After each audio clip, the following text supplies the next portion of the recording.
Bonjour à toutes, dans cette nouvelle vidéo, j'ai réalisé un nail art avec deux gels de couleur. Donc celui-ci est un gel de couleur de chez Ongle 24, c'est un gel Paint Nude avec lequel vous allez pouvoir faire des motifs très fins.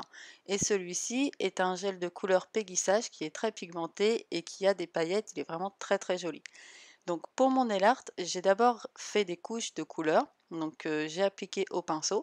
Donc après pour celles qui ne savent pas trop comment appliquer leur gel de couleur, vous pouvez faire comme je fais sur la vidéo, c'est-à-dire avec un pinceau, vous faites d'abord une première couche et si votre gel est assez pigmenté, vous laissez comme ça. Si quelquefois vous avez des zones qui sont un petit peu plus transparentes, vous pouvez utiliser un outil à marbrer et resculpter tout votre ongle de façon à éliminer les bosses et lisser et aussi pouvoir avoir un résultat homogène. Donc c'est vraiment pratique parce que c'est vrai que des fois il y a des gels qui sont beaucoup moins pigmentés que d'autres et du coup ça permet d'avoir un très beau résultat. Donc ensuite j'ai utilisé la couleur beige. Donc c'est une couleur Paint de chez Ongle 24. Donc ces gels-là ont été conçus de façon à réaliser des motifs fins. Donc vous devez savoir qu'avec le gel, on ne peut pas trop se permettre de faire du détail parce que c'est assez épais et que ça a tendance à couler. On ne peut pas vraiment donner vie et donner du relief à nos détails. Donc là, avec les couleurs Paint, on peut se permettre de faire d'une des dégradés, de mélanger et d'avoir des résultats assez fins. Ensuite, je vous montre avec l'outil à marbrer comment on fait pour lisser une couleur. Donc pour pas avoir de zone de transparence et de bosse, on utilise l'outil à marbrer qu'on va prendre un petit peu de gel en fin de compte au bout de l'outil et on va aller dissoudre cette couleur en partant du haut vers le bas en faisant des mouvements assez rapides et en lissant toute la surface de l'ongle.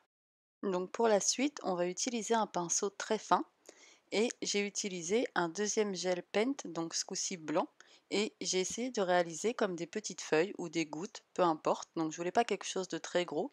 Donc grâce à ce pinceau, vous allez pouvoir faire un mouvement qui va être d'écraser votre pinceau pour avoir la surface la plus grosse et de relever votre pinceau vers la fin pour que ça s'affine. Donc après, selon la taille de votre ongle, hein, vous mettez plus ou moins le nombre de pétales que vous voulez. Soit vous pouvez recouvrir tout l'ongle, soit vous faites comme moi que sur le côté en remontant un petit peu sur le bord libre. Et puis du coup, vous pouvez ajouter après tout ce qui vous passe par la tête, hein. Ça peut être aussi bien des feuilles, comme ça peut être aussi bien des gouttes, ça peut être des points. Vous pouvez faire revenir aussi des petits traits fins qui vont venir donner un petit peu de relief à votre motif. Et ça fait vraiment très très joli.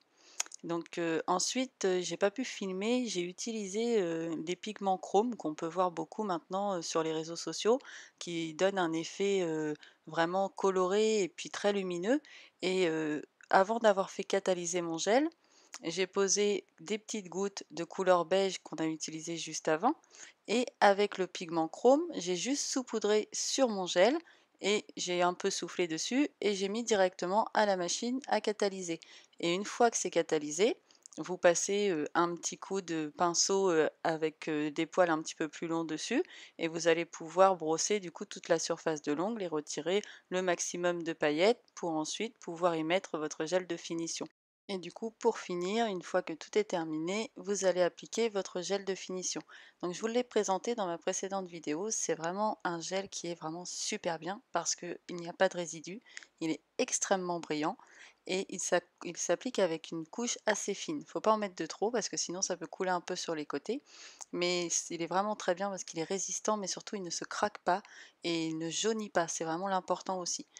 Donc voilà, je tenais vraiment à vous remercier et surtout toutes celles qui participent beaucoup sur ma chaîne, qui posent des questions. Ça m'aide vraiment à évoluer et ça m'aide aussi pour la suite de mes vidéos parce que c'est pas facile de parler devant une caméra ou de s'enregistrer. J'essaye vraiment de m'améliorer au fur et à mesure et c'est grâce à vous que je continue. Je vous remercie beaucoup et je vous dis à très bientôt.